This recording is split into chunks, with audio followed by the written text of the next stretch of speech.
pages turn, the story unfolds. The ink on the paper, a world I behold. Lost in the panels where heroes fly. Comic books and brews, my alibi. Ladies and gentlemen, welcome to another episode of Comics and Brews. Episode 26. I'm your host, TazAlGhul, and with me is my favorite lady,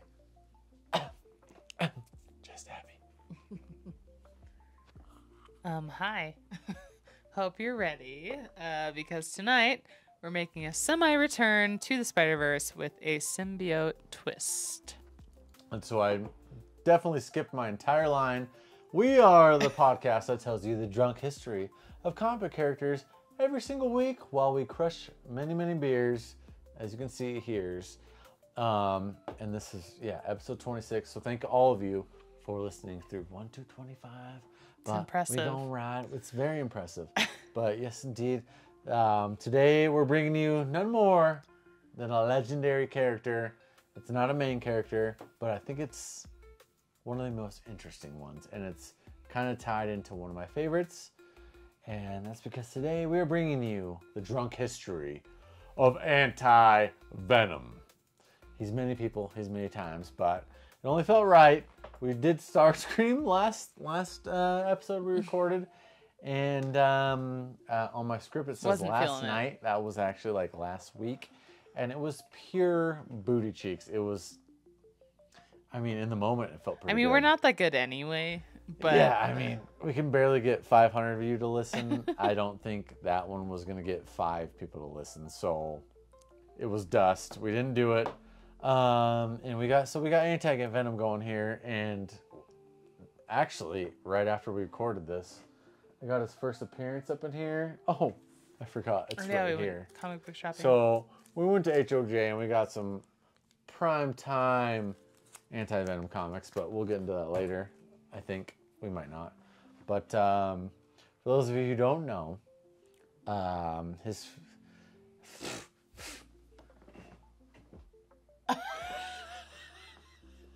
we may or may not have had like 10 beers before this, so this is going to be a really good episode. Oh! At Lone Tree. No. Yeah.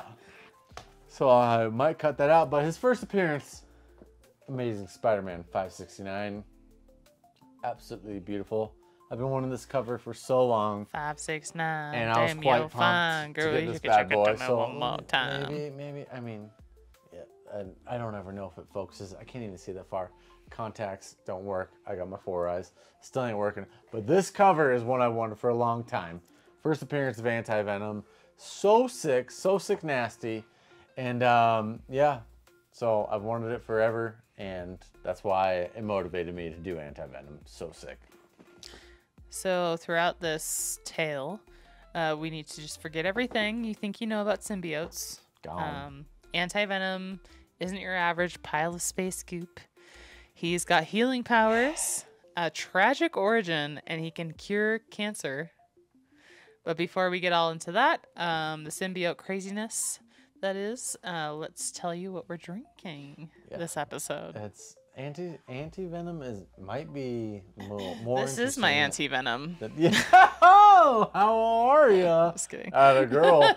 Damn. I mean, I can't say it's more interesting than actual Venom, because Venom is just so crazy. But the fact that it's kind of like the same origin is so cool, because this is basically what our entire world is looking for. We need the Anti-Venom. We want cancer to be gone. Yeah. And Anti-Venom in the comic book world is basically doing that. But we're getting to the beers now. We're not getting to that just yet. So, just Abby, what you got? I got Terpene Trait by Cerebral Brewing. Thank you, Tracy. It is an IPA. Yeah, thank you, Tracy. It's an IPA with pineapple terpenes, and it's pretty freaking good. It's pretty freaking good. That's all I got for you. Yep, it's got some Citra Mosaic Eldorado hops at 6.5. That's incredible. It's very good. Big fan. Oh my god! It says pineapple. Very light. Very light. You could barely tell. But like if you're not into sweet beers. But if you like a hazy, that's good. A 4 or 5. That's a 4.5. Absolutely. That's bang on. Yeah, it's good. It's just the right amount of hazy flavor you want. But I am drinking, because Abby just came back from Wisconsin. We're about to be there next weekend, too. Filled this like a dingus, so I can actually pour this right here. And You're we will be still back feel there in like a a week. dingus. So we can go back to this brewery. Oh my but we god. Oh my probably god. Yeah. I was like, good luck. And there goes the foam on his tits. Well, that's a good start to the episode right there. And it's on my legs, it's on my tits, but I'm not gonna put that on the desk because last episode we splooged some RAR over famous last words from Brewing Project. This is a hazy IPA, and what do we got here? Hazy IPA brewed with Nectaron and Nelson. How do you say that? Salvin. Sovereign. I can't find the percentage here, but it's leaking on my legs. I'm sure and it's pretty feels lethal. Just great. Gosh darn, I can't find it. Can you find the percentage? Oh my goodness, I leaked in my chair, and I have comic books below my legs. Oh, that's dangerous. Yeah, What? I can't either, actually. So no percentage It's because a mystery. Brewing Project, and I'm sipping this in the Magic Carp, so I know. Not in my I know the Snorlax Bulbahops. one's been going off the chain lately. That's what we sold the most of. Yeah, that's so funny But to me. I don't think anyone has seen the I Magic love Carp. that one. I love the Magic Carp one. Because I haven't actually launched it. I guess technically it's been for sale, but I haven't posted any shit about it. I really But we like got it, the though. Magikarp, and it's beautiful. It's got a little guy here you may know, but I think the golden fish, the Especially carp- for summertime, it's like, I want to go fishing. I call it the Carpe Diem. So if you're a Pokemon fan, go and get. But if you're not, also go and get. Yeah. Oh. But I just anyway. poured that in my ball sack too. I'm sorry, people. I'm struggling. This is tough. Is it my turn or yours? And now, besides spilling beer on Taz's ball sack, we are now into the drunk history of Anti-Venom. Hey! So, picture it. Eddie Brock, he's ex-journalist, ex-Venom. He finds out he's got cancer. Real heavy stuff, obviously. So what does he do? He does the most un-Eddie-like thing ever. And if you don't know who I'm talking about, Eddie Brock. He sells the Venom symbiote. Sells them on the black market and donates the money to charity. So, first of all, that's already terrible. Venom is probably one of my favorite characters of all time. And Eddie Brock just says, nah, boy. Here you go. Go on hither. Poor Venom, because if you're reading the current comic books, it's kind of like a mental battle with him and his son and his, I guess, the entire symbiote region or whatever you would call it. I can't even remember right now, but they're literally like BFF4Ls. They, oh my god, even like the original Venom ones, they are literally connected. And even now, like anytime Eddie Brock's body leaves Venom, it's like they are just inseparable. And it's so crazy to see in the comics they have now with Dylan Brock, where it's like he wants Dylan. It's like the Brock blood. The symbiote wants it, but he sells him. I can't believe that. Wow. And that's like giving my dog Loki away and being like, oh yeah, Loki, go on to Bart. You're gonna live with him forever. But this was Eddie's way of just like atoning for the crimes and the killing and all the bullshit. When Venom was a big old bunghole, that's how Eddie was just like, oh no, I'll sell him on the black market. Sorry, I don't think that's the right way, but that's what he did. Eddie Brock, the finest of them all. I can't believe it. So I guess he ended up volunteering, but where does our man end up volunteering?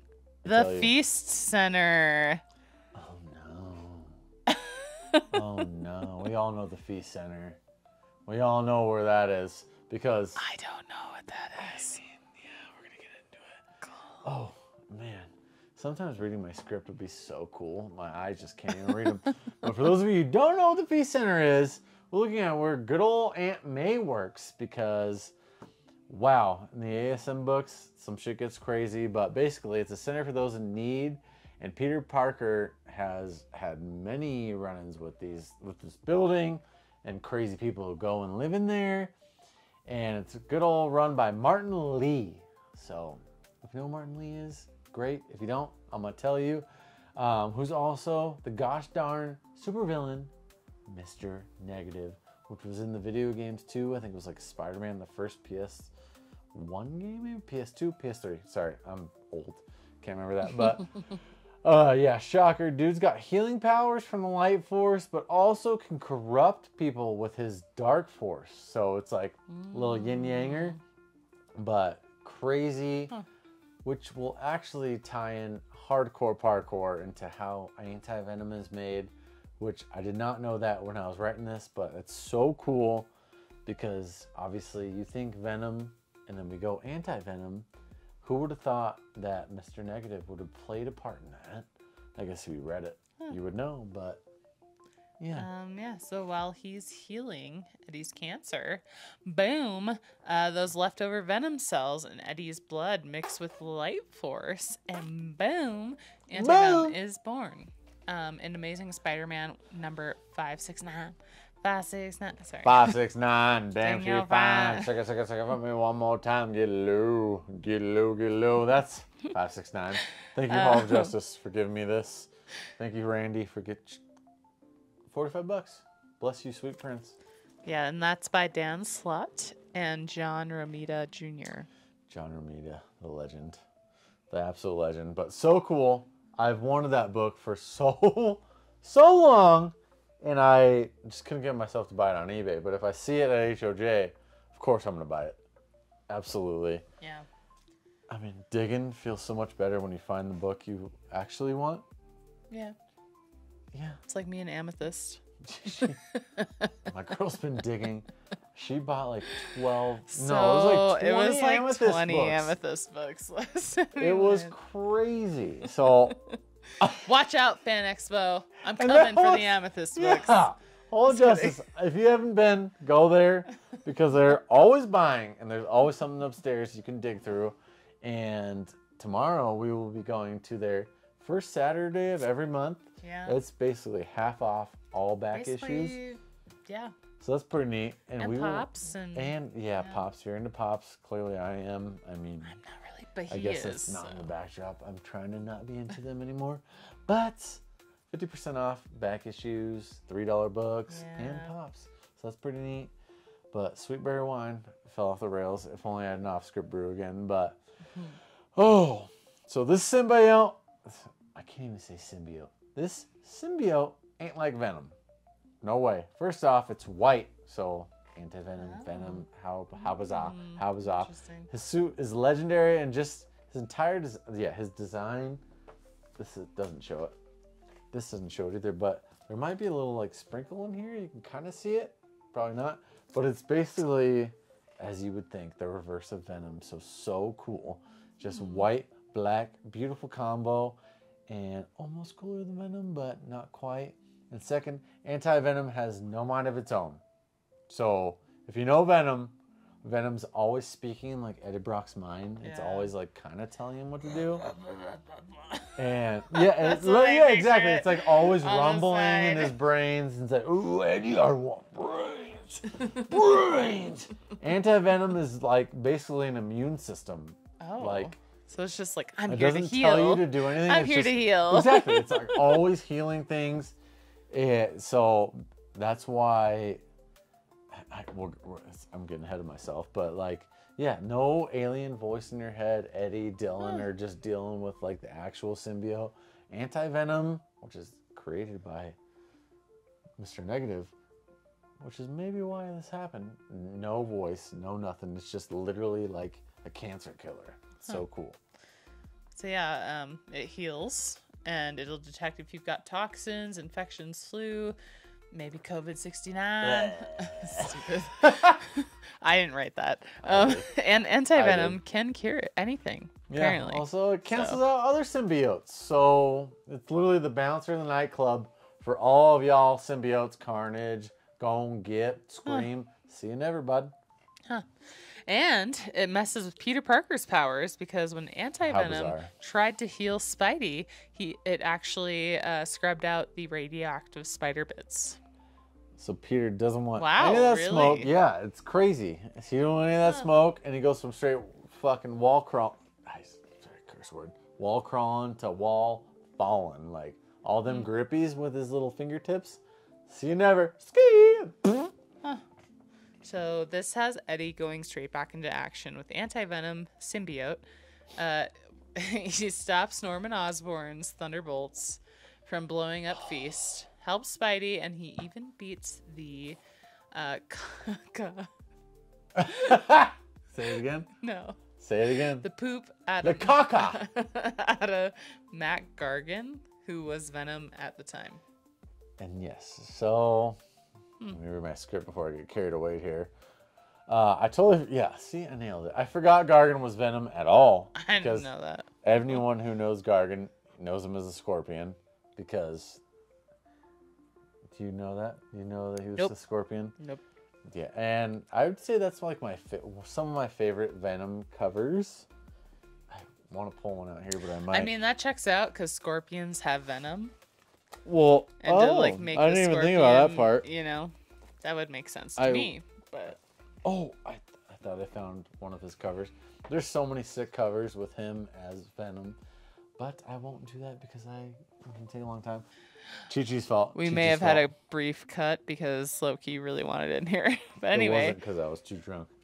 so he. I don't know who he is. Who's he? Who helps Jenna Cole? Gargan helps So as we were talking, the Scorpion. we may have had to cut because of Loki. But anyway, so Gargan helps this girl, Jenna Cole, and he heals her, becomes buds with her, starts mopping up gang crime around New York, and he even teams up with the Punisher to wreck the Quinta. La Quinta Cartel. I'm white. Anyway, the Quinta Cartel. Couldn't tell. So that's some crazy story crossover. Yeah, I mean, pre-Spider-Verse, that's the kind of storyline that would cost way too much in my pull box, because if all of y'all know, when any crossover happens, it's all of a sudden there's like 69 books in your pull box. It's like, oh, this one's going, oh, you weren't subscribed to the Little Punisher and the Punisher itself? Like, see you never. There's all of a sudden like 69 books in there. But damn, it's good. And he was like, you know who I hate? The Martin Little guy. Lee guy. Martin Lee. Oh my goodness. A Leah Martin guy. This is why this is a drunk history, because I can't even read my own words. Martin Lee, ladies and gentlemen. Just like that, he clicked back into his brain, and out of nowhere, he joins Spider-Man and Wraith and exposes Mr. Negative. So like, Wraith, already crazy, insane, to the world of Amazing Spider-Man number 664. I actually did. Oh, I did. This one. This is the issue. 664, which I also have in my hand. Right here. Another legendary Anti-Venom cover, because actually has Anti-Venom on it. Thank you. How are you? And this entire segment of ASM, I like sprinkle red, but clearly it's one of the finest storylines of all time, because I'm very sad I wasn't deeper in it, because the Anti-Venom story is so sick, and these covers are unreal. If you're somewhere remote, that's stupid, somewhere that doesn't like comic books, and your comic book store does not know what they're doing, go get all these covers because they're so sick. Thank you. Sorry. That is all. And this leads us into Spider Island. Everyone in New York City's got spider powers. It's a great time. Wow. It's great. Total chaos, obviously. People start turning into giant spider monsters. It's disgusting, but we love it. Yeah, and I hate it because I hate spiders really more hate spiders. than anything. I mean, first Yeah, of all, I it's really just funny. hate bugs. No, but you really Bugs hate are spiders. disgusting. And I really hate snakes. So Which is, I think snakes are fine. You can just wrap around me all day. Spiders, if I feel, actually just bugs in No. general, if I feel a little creepy crawly, no thank you. I'm going to lose my shit. But total chaos, and people start turning into giant spider monsters. And it's gross. But I love it because it's Spider-Man. And the story itself is it's pretty awesome. It's fricked. I almost said that word. I won't! So yeah, Anti-Venom goes to Horizon Labs, where Pete and the Future Foundation are whipping up a cure. And Eddie's like, yo, take all of it. And just melts his entire anti-venom suit to make enough antibodies for the cure. Because he has to. I mean, Eddie Brock is the savior of everything. If you haven't seen the recent Venoms, where it's basically a Venom war, he kind of does the same thing. So I guess they're kind of repeating themselves through history. But the recent Venom was so weird. It was like a boxing match, and it was stupid, and it was on like a channel. They were recording it. Dumb. But I honestly love how that's how Eddie goes here with Anti-Venom, because he actually is saving things. But what an absolute saint. And the ultimate redemption, because the original Venom is just like, if you know him, it's just terrible, and he was gonna kill himself. That's how he became Venom. But that's amazing. Spider-Man 671, Dan Slott, and Humberto Ramos brought the feels. So if you're trying to find key books, ASM 671. Go and get. Dang. Can I bring that up here? Nope, I can't. I can't afford it. So that introduces the time for Agent Anti-Venom.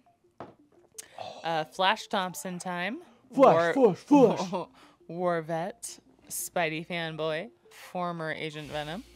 He gets caught in a weird splash zone of Alchemax's anti-venom serum during Venom Inc. Alpha 2017. I have that, I think, in our knees, but I'm not going to bring that up here. And the anti-venom chemicals mixed with leftover venom cells in Flash's body, and bingo bango, he becomes Agent Anti-Venom. Sorry about it. White suit, big guns, and zero tolerance for Symbiote. Bullshit! He fights symbiote junkies, beats Maniac, also helps save the planet from the poisons. Those creepy alien predators from Venomized #5. Yeah, and it's like kind of the only suit that I think of. When I think Anti-Venom, I think Flash Thompson. And I think Agent Venom, I guess, which is kind of different, but I just think of him. Flash Thompson is Anti-Venom in my eyes, because I don't see Eddie Brock. Eddie Brock is Venom. He's Venom. Flash Thompson is Anti-Venom. That's how I see it. So that's pretty cool. But the aliens or the poison species are apparently made of crystalline extraterrestrials and spawned from the Poison Queen.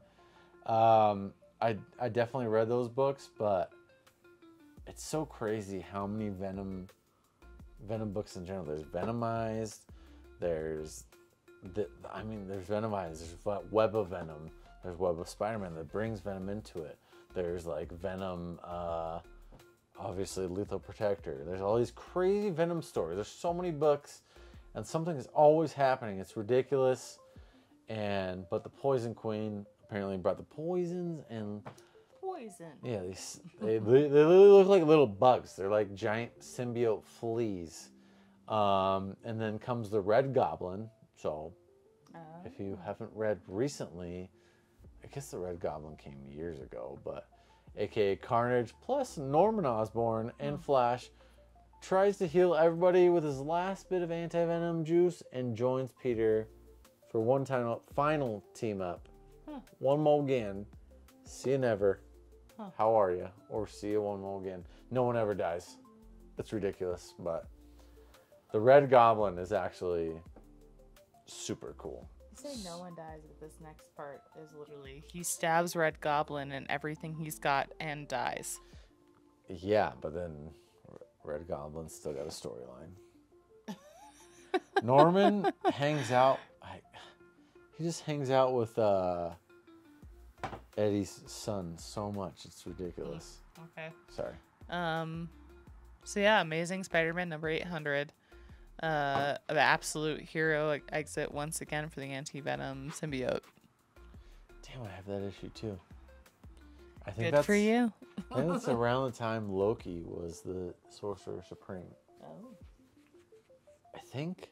I could be wrong. Tell me if I'm wrong. But those covers were so good because Doctor Strange loses Sorcerer Supreme to Loki, basically. And all the covers are... Oh, I'm sorry. That's another tangent. So crazy. Taz is too drunk for this episode. All right, so Anti-Venom stabs the Red Goblin, saving thousands of humans and giving it all his juice to his death. So Anti-Venom basically, I guess, externally sucks his venom. I don't know how else to say that. Sends his Anti-Venom elsewhere to save many lives. Rest in peace, Flash. I say rest in peace, Anti-Venom, but we all know that ain't happening because Anti-Venom, real Venom, Spider-Man, they all living forever. We know it ain't done. Flash lives on inside the symbiote's hive mind. So anyone who knows a symbiote, we know the hive mind. And the recent comic book, I think it was like Venomverse, might have been hive mind or something brains. It's like the Spider-Verse fighting the Venomverse, basically, which is kind of a pretty cool idea. But like a symbiote basically has a codex. So whatever the symbiote connects with, there's always like a little piece of it that lingers. So when it comes to Anti-Venom, he's obviously got Eddie Brock, he's got Flash Thompson, and whatever the frick else he goes into. But actual Venom, same thing. It's got like Peter Parker, Eddie Brock, and knock knock, who's there? Everyone. Yeah. So Null? Is he Null? No. The King in Black. The King in Black. Better than I do. The King Okay, in so Black. Null. Probably the finest time of Venom comics. Yeah. That was like my favorite books to ever read was when Null came in. Because the King in Black gave like all the symbiotes a king, basically. He was on the throne. Okay, so the god of symbiotes, as Taz was describing, attacks Earth in King in Black. Flash's spirit bonds with the symbiote, becomes this massive anti-venom dragon, Yeah. and reanimates his own dead body. Yes, so Flash, like I said, they ain't ever dead. Straight hardcore parkour, and just like that, Flash is back. He's in a dragon. It's crazy. And his next mission, stop Carnage. Because Carnage is on an absolute tear. It's insane. He's now trying to become the symbiote messiah. And Carnage, #1. And just do it. Honestly, though, the Carnage books, if you're into like culty, weird, anything, I guess if you're like Yellow Jackets kind of show. So I just got like an Eternal Carnage book. Does that go along with that? Probably not. Because So it's different. This is like in the time, the chronological, I don't even know what kind of word to say there. Chronological order of how the King in Black is going, because Carnage is just like lighting it up and trying to be a god, basically, which is what happens later down the line. Because if you don't know, Eddie Brock is now Carnage. But if you I didn't know. if you didn't know that, you're a dingus, I 'cause didn't that's know. been like 7 issues deep, but basically, yeah, crazy. And Carnage #1, ritual killings, creepy cult stuff, and Carnage is going Carnage and can be so badass in these crazy issues because he literally, the artwork on every spread is like actually kind of fricked up. Well, I Like, bought a there's, like- Scotty Young cover, so That is like the cutesy version. Like Carnage is slitting throats, cutting heads off, hanging bodies. Like Jesus. it is actually crazy. Huh. And even in the Eddie Eddie Brock Brock ones, no, Eddie Brock is in a battle now with Carnage, as it currently goes, because Carnage goes from he was just hanging bodies in like Times Square. Ooh. He put a body in like I don't know if it was an ice cube, some sort of cube, basically let a body rot in the middle of Times Square. And I think that was before Eddie became part with him, but why did Carnage latch onto him? because that was Venom War to save his son Dylan. basically he just became Carnage. It's like, he nah, dog. he was gonna die, Carnage was gonna die, and they both latched onto each other basically. And that's how this whole story came out. And so now Eddie Brock is basically trying to push Carnage away. And Carnage, all he wants is brains. He wants to kill. He wants to kill. He wants to kill. And Eddie Brock still Just has like, like nah. a little bit of good in him, so it's like pushing it away for now. But I think Eddie's gonna cave and end up Like, just fine. killing. He's gonna be like Supreme Carnage, killing people, doing nuts stuff. And I think that would be primetime storyline. Eddie Brock, Carnage, Venom. Dylan Brock. Like, Venom, no. Dylan Brock has to be Carnage. Like, you can't. Yeah. You can't do that. Like Dylan, because there's an all-new Venom story going on right now too, and the new Venom is MJ. It's Mary Jane. What? Yeah. Oh. Because it's so much to go into, but basically Eddie Brock was the King in Black. He got killed kind of, and MJ was like taking care of his son because he was gone. King in Black, he's basically like in a whole other universe. Right. And so MJ takes care of him, and the whole Venom War thing, Venom and Dylan separate, which makes no sense, but it was just a battle. It was kind of stupid because they're kind of like boxing each other, actually. Like, actually, the artwork, they're like fighting I each think other. we've seen the artwork, and it's like actual boxing. And which I thought was pretty dumb. It's pretty stupid. But Eddie Brock basically, or not Eddie Brock, Dylan Brock loses the actual Venom symbiote, and he's searching for him. And if you haven't read All New, it's MJ. That's where it goes. I didn't know that. Yeah. Pretty ridiculous. So now Eddie Brock is Carnage, and MJ is Venom. Where's that going to go? It leaves Dylan Brock in the limbo. But I think it should be Dylan Brock as Venom. He takes it back from MJ. He has to. Yeah. He takes it back, and then it's going to be a Carnage, Eddie versus Venom, Dylan. Yeah. Interesting. That's what has to happen, which totally gets us off from Anti-Venom. Yeah. But Flash Thompson's Anyway. going to be there to save the day Anyway. when they duel it out. So we're talking about slaughtering and stuff. So Agent Anti-Venom's on it as far as the slaughtering goes. And he's teaming up with Iron Man, symbiote allies, to try to crush Carnage's new hive before it spreads. No healing, no mercy, just flash bang justice. Yep, Anti-Venom isn't just some Venomverse bullshit. He's Eddie's redemption, which you thought it could be, but Venom keeps going on.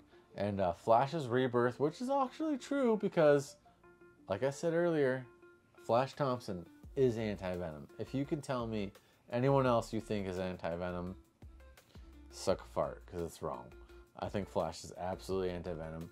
He's a living antibody with a soul that saves thousands, especially during those issues of Spider Island.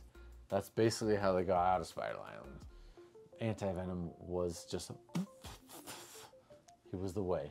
He was the way. And the story still continues in many Venom and Spider-Verse stories. He's such a legend. He's a savior. But Spider Island, I'd say, was the best. New York was fricked, but he saved the day. He's also the walking contradiction. He heals you, but he throws hands. Immune and to guns. He's got like weird Really? symbiote guns. Yeah, he'll like Interesting. Agent Venom. Like the Agent Venom version is like bah, bah, bah. Huh. Pretty crazy. Also immune to sound and fire, and he can't be reasoned with, but will literally save your life. Which so. is why he is so crazy, because like any Venom story, you know it's fire or they just have sound waves that will smoke Venom. Yeah. Anti-Venom, no chance. Interesting. Huh. Absolutely crazy. So, yeah. Pour one out into my mouth hole for Anti-Venom. Yeah, and we will catch you next time. Maybe more sober next time. Probably not, because this is a drunk history of comic book characters. And this one, I thought was going to be a really good one. I think it is a good one. I think it is too, but I got way more Turned. sauce than I expected. But yeah, thank you for listening. Please, subscribe on YouTube or Spotify. I think Spotify is kind of behind, I want to say, but yeah, no one listens. We should on probably Spotify. update. I listen to everything on Spotify. No one else does. I think a lot of people do. I think we got like 4 listens on Spotify and like 4,000 on YouTube. Yeah. So, but 1%. anyway, subscribe if you're in the U.S. Taz will send you a good old sticker packet. I will send you a sticker pack. Yeah. We got Miles, we got Spider-Gwen, we got Peter's Brew Hand. We got lots of good ones here. Also, if you're going to be Denver Fan Expo, let us know, because we want to go into Denver Expo this year and kind of maybe walk around, maybe ask different like comic book shops or creators, whatever. Maybe just a few questions or something. If you have any like recommendations on what we should do, I don't know if we're gonna be able to do it, but we're gonna try. Yeah, let me see if someone can film us walking around town. Yeah. And the goal is to just be like, "What's your most expensive book?" Yeah. And have you had a beer yet from Breckenridge? Because usually every single year, Breckenridge Brewery does sponsor, and they offer. They usually have a glass and an exclusive beer. And we're going the first day this year, so we should be able to get a glass. Last year was like a Chewbacca glass, and they sold out. Yeah, they sold it immediately by day 2. So yeah, we don't do that again. And they were still selling glasses from 2 years ago, but Chewbacca sold out immediately. So, I think this is going out in a couple days. So actually, 4th of July stuff. Oh yeah, Steve Stein. I dropped it a few that days stuff's ago. pretty cool. He hand drew it, so I did. It's not AI. It's literally I'm done. a hand drawn thing. I mean, neither is Peter's Brewhand. I drew that too, but Steve I know. Stein, that was just all. I hate drawing hands, but I drew that. I can't do it, so I drew that hand holding a beer. So 4th of July stuff, get it in the next week, or I can't get it there in time. And if you don't, that's fine. I'll maybe keep it up for a week or 2, but you won't get it in time. Anti-Venom. What a treat. cheers. It's going to take us 9 years to do actual Venom, but thank you so much. Comics and Brews. How are ya? Just time, the story unfolds, the ink on the paper, a world I behold. Lost in the panels where heroes fly, comic books and brews, my alibi. Late at night with a You're hammered. It's not my fault I can't read.